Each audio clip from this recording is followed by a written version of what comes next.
दर्शकों का ऊना से मैं संदीप खड़वाल स्वागत करता हूं। आज शाम चाय की चुस्की के साथ हमारे साथ मौजूद हैं भारतीय जनता पार्टी के पंचायती राज प्रकोष्ठ के हरोली विधानसभा के सचिव लखविंदर सिंह लखी जी, जो कि पूर्व में जिला परिषद भी यहां से रह चुके हैं, पार्टी के दिग्गज नेता हैं। लखवीर जी, हरोली विधानसभा एक बहुत अहम विधानसभा क्षेत्र है।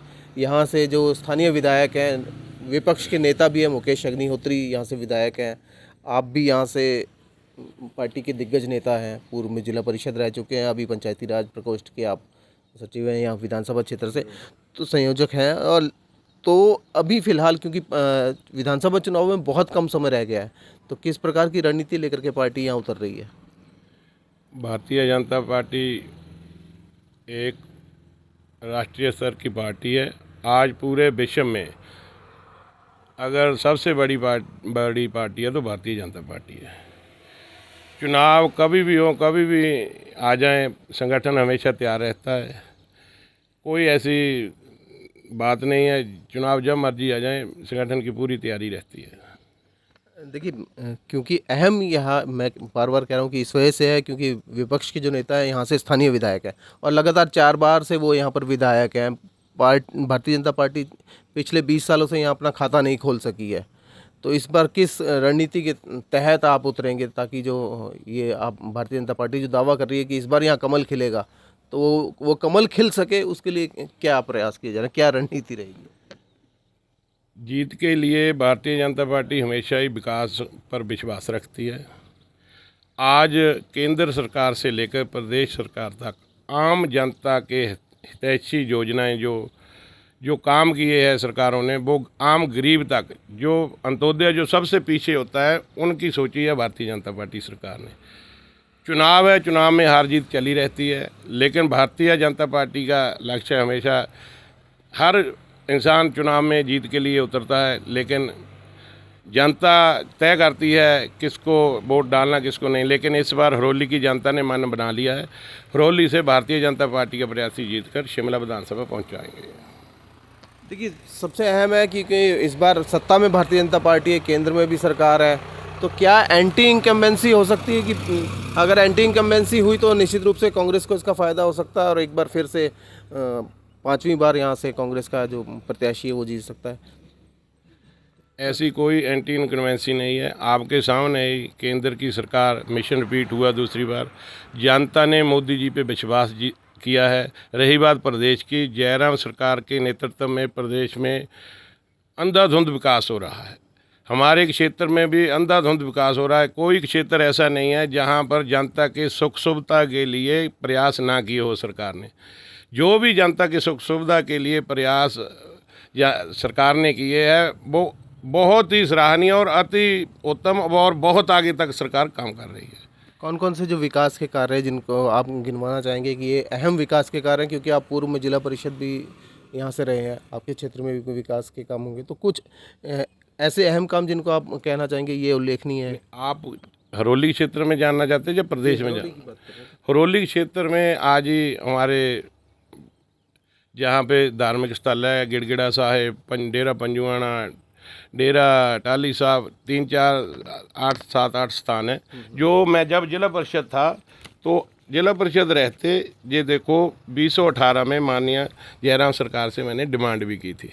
हमारे क्षेत्र की ये बहुत बड़ी डिमांड थी और लगभग सभी पंचायत प्रधानों ने हस्ताक्षर भी किए थे, जिसको जयराम सरकार ने स्वीकृति दी है। लगभग 8 करोड़ रुपया स्वीकृत किया है और आज उसका शिलान्यास हो चुका है। ये बहुत बड़ा कार्य है क्योंकि हमारे क्षेत्र की जनता के वो सभी आस्था के केंद्र है। जो वो कॉरिडोर बन रहा है वो हमारे क्षेत्र के लिए बहुत बड़ी एक बात है। और जब मैं जिला परिषद था तो हमारे क्षेत्र में ज़्यादातर नुकसान जानवर जैसे करते हैं, तो आवारा पशु भी बहुत करते हैं। उसके लिए भी हमने प्रदेश सरकार से उस समय डिमांड की थी कि हमारा क्षेत्र जो है किसानों पे निर्भर है, फसल पे निर्भर होता है। उसके लिए जयराम सरकार ने काओ सेंचुरी बीटन में, जिसका शिलान्यास वीरेंद्र कंवर जी ने किया है अभी। ये भी एक बहुत बड़ा कार्य है। बाकी जिला परिषद रहते जो जनता हमारे पास काम लेके आई उनको ज़्यादातर करने की सोची थी और किए भी है। हर दुख सुख में जनता के साथ खड़े हैं और दुख सुख में पहुँचे भी है। यही हमारा अपना प्रयास रहा है। मौजूदा सरकार के ऐसे कार्य जो आप कहेंगे कि बहुत उल्लेखनीय, जिससे हर वर्ग को फायदा हुआ है, कुछ ऐसे कार्य आप गिनवाना चाहेंगे जिसके दम पर भारतीय जनता पार्टी ये कहती है कि हम मिशन रिपीट यहाँ करेंगे, जैसा कि उत्तराखंड में हुआ है, उत्तर प्रदेश में हुआ। देखो, भारतीय जनता पार्टी ने केंद्र से लेके प्रदेश तक, मैं पहले भी बोल चुका हूँ, पेंशन बुजुर्गों की 80 से 70 पे 65 60 वर्ष जो पेंशन अभी जयराम सरकार ने मंजूरी दी है, वो बहुत लोगों को लाभ पहुंचा, बहुत बुजुर्गों को, बहुत हमारी माएँ हैं जो जिनको 60 साल की उम्र में पेंशन लग चुकी है। और उज्ज्वला योजना, यानी केंद्र से स्वास्थ्य के प्रति प्रदेश सरकार अलग से कार्ड बना रही है, केंद्र सरकार अलग से, तो हर तरह से सुख सुविधा दे रही है। जो गरीब है, आज तक सिर्फ विकास हुआ था जो कुछ लोगों का हुआ था, लेकिन अगर आज विकास हो रहा है वो आम जनता का हो रहा है। कहीं भी आप मेरे को एक ऐसी कुछ बता दो जो कांग्रेस के समय जनता के हितैषी कोई कांग्रेस सरकार ने काम किया हो। मैं आपसे पूछना चाहता हूँ जी, जयराम सरकार और केंद्र सरकार की जो नीतियाँ हैं वो जनता के हितैषी नीतियाँ हैं। क्योंकि जो यहाँ से जो स्थानीय जो विधायक है, नेता विपक्ष हैं, वो पूर्व में उद्योग मंत्री भी रह चुके हैं, तो भारतीय जनता पार्टी ये कहती आई है कि उद्योगों का विकास उनके कार्यकाल में कभी हुआ ही नहीं, हुआ है इस वक्त हुआ है। तो किस आधार पर ये कह सकती है भारतीय जनता पार्टी की उद्योग और जो उद्योग कर्मी है उनका जो विकास हुआ है भारतीय जनता पार्टी के समय में हुआ है, ये किस आधार पर कह सकते? देखो, जो उद्योगों में हमारे भाई लगे हुए हैं, काम कर रहे हैं, जयराम सरकार ने लगभग 150 रुपये उनकी दिहाड़ी में बढ़ोतरी की है उस 4 साल में। हाँ, उसके पहले धूमल सरकार ने भी की थी। कांग्रेस सरकार सिर्फ 5 या 10 रुपये सीमित जहाँ तक रही, कभी बढ़ाए होंगे वीरभद्र सरकार ने 5 या 10 रुपये। रही बात उद्योगों की, मुकेश जी के, मैं गोंदपुर जयचंद से संबंध रखता हूँ, मेरे गाँव से है नेता प्रतिभा जी भी। हमारे गाँव में एक सेबर पेपर मिल थी जहाँ पर लगभग 1500-2000 वर्कर काम करते थे। जैसे ही ये इंडस्ट्री मिनिस्टर बने उद्योग मंत्री, तो वो जहाँ से पलायन कर गए। दूसरी इंडस्ट्री हमारे जहाँ टालीबाड़ में एक पेपर मिल थी, उसमें भी लगभग 700-800 वर्कर काम करता था, वो भी जहाँ से पलायन कर गए जैसे ये उद्योग मंत्री बने। और भी छोटे मोटे बहुत ऐसे उद्योग है जो जहाँ से पलायन कर गए। इनकी जो सरकार की नीति थी वो तो बेकार थी, इनकी नीयत भी बेकार थी।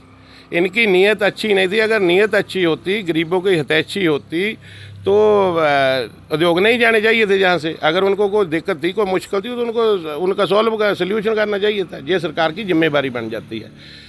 अब अभी की मैं बात बताता हूँ। मुकेश जी अपने आप को बोल रहे हैं कि मैं युवाओं के हितैषी है। अभी उन्होंने रोजगार संघर्ष यात्रा के नाम से एक यात्रा भी निकाल रहे हैं। मैं आपका सवाल है, लेकिन मैं बता रहा हूँ, हमारे एक क्षेत्र में पोलिया में बल्क ड्रग्स पार्क, जो कि पूरे देश में 3 है, तीनों को मान्यता 3 प्रदेशों को मिलनी थी। उनमें से हमारा जयराम और अनुराग ठाकुर जी के प्रयासों से हरोली क्षेत्र के लिए, हिमाचल में भी 68 विधानसभा क्षेत्र है, उनमें से हरोली को चुना।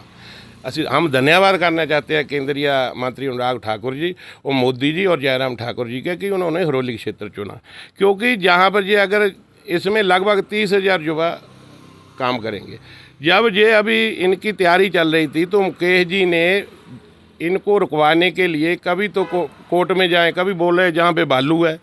तो आप खुद सोचो, अगर मुकेश अग्निहोत्री युवाओं के रोजगार के हितैषी होते, जिस क्षेत्र से जे अपने क्षेत्र से 4 बार विधायक बन के विधानसभा पहुंचे, उसमें जे मंत्री भी रहे, सचिव भी, संसदीय सचिव भी रहे, उद्योग मंत्री भी रहे, तो इनका फर्ज बनता था, अगर अच्छा नहीं करना तो बुरा भी क्यों करना, इनको चुप रहना चाहिए था। क्योंकि इनको तो खुशी होनी चाहिए थी कि मैं जहाँ से विधायक हूँ उस क्षेत्र में इतना बड़ा एक केंद्र सरकार प्रदेश सरकार का प्रयास है, वहाँ पर इतना तगड़ा बल्क ड्रग्स पार्क का निर्माण होगा, तो इनको खुशी होनी चाहिए थी।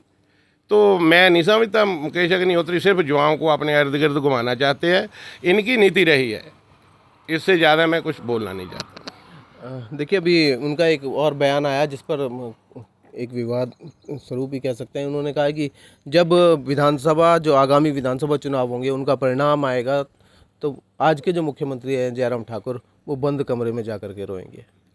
चलो, ये तो उन्होंने जो बात बोली है मुख्यमंत्री के प्रति बोली है, लेकिन मैं एक बात, छोटा सा पार्टी का कार्यकर्ता होने के नाते एक बार मैं ज़रूर बोलना चाहूँगा उनको मुकेश जी रोएंगे आप, जयराम ठाकुर जी नहीं रोएंगे, रोएंगे आप, क्योंकि जयराम ठाकुर जी ने तो जो काम जनता के लिए किए हैं, जनता दिल से वोट करेगी उनको, ना कि किसी के बोलने से। आप अपने पूरा परिवार आपका लगा हुआ है लोगों में पैसे बांटने, दीवारें भर दी है आपने लिख लिख के अपने नाम से। अपने कहीं काम भी लिखो ना अपना दीवार पर, नाम तो लिख देता है हर एक कोई, अपना नाम भी लिखो, काम भी लिखो। नाम लिखना है तो साथ में काम लिखो, आपने 20 साल में जहाँ पे क्या किया तो आपको वो लिखना चाहिए। आपको नाम से तो दुनिया जानती है, आपके काम से भी काम तो बताओ आप जनता को, आपने किया क्या है 20 वर्षों में, क्या वो उन चीज़ों को लिखो दीवारों पे, तो जनता देखेगी पढ़ेगी, फिर आपको वोट करेगी। जनता बेवकूफ़ नहीं है अब हरोली की जनता 20 वर्ष से आप बेवकूफ़ उनको बना रहे हैं, अब हरोली की क्षेत्र की जनता बेवकूफ़ नहीं बनेगी। मैं मुकेश जी को ये कहना चाहता हूँ, जयराम ठाकुर जी नहीं रोएंगे, रोएंगे आप अंदर। आप रोजगार संघर्ष यात्रा करते हैं, आप भी बेरोजगार होकर घर बैठेंगे, ये मैं कहना चाहता हूँ मुकेश अग्निहोत्री जी। तो ये माने आप ऐसा आपके झलक रहा है कि आप इस बार यहाँ से कमल खिलाने के लिए कटिबद्ध नज़र आ रहे हैं और मिशन रिपीट भी होगा और भारतीय जनता पार्टी का प्रत्याशी भी जीतेगा, तो ये माना जाए यहाँ से? बिल्कुल, इसमें कोई किसी को शंका नहीं होना चाहिए। भारतीय जनता पार्टी का संगठन बहुत मजबूत है, दिन रात काम में लगाओ। जो केंद्र सरकार की है, प्रदेश सरकार की योजनाएं हैं, वो हर घर तक पहुँचे, हर गरीब तक योजना पहुँचे है। ये हमारे कार्यकर्ताओं का प्रयास है और मैं 100% जहाँ से आपको बताना चाहता हूँ, हम फिर जहाँ मिलेंगे जनवरी में, हम इसी जगह मिलकर आपको बताएंगे भी, जब मुकेश अग्निहोत्री जी अपने अंदर बैठ के रो चुके होंगे, रोते होंगे। तो क्योंकि प्रदेश में लगभग 50+ सीटें जीतकर जयराम ठाकुर दोबारा मुख्यमंत्री की शपथ लेंगे। वो रोएंगे नहीं, वो शपथ लेंगे और मुकेश जी जहाँ बैठ के रोएंगे, ये मैं आपको बताना चाहता हूँ। तो इस परिचर्चा के बाद मुझे एक शेर याद आ रहा है, वो ये कहता है कि जाने किस ठिकाने पे जाकर के लगेंगे कब, छोड़े तो जा चुके हैं किसी की कमा से हम। तो यानी कि तीर तो दोनों तरफ से छोड़े जा चुके हैं, लेकिन किसका तीर किसके जाकर के निशाने पर लगेगा और किसको सफलता मिलेगी, ये आने वाला समय ही तय करेगा। पंजाब केसरी टीवी के लिए ऊना से संदीप खड़वाल।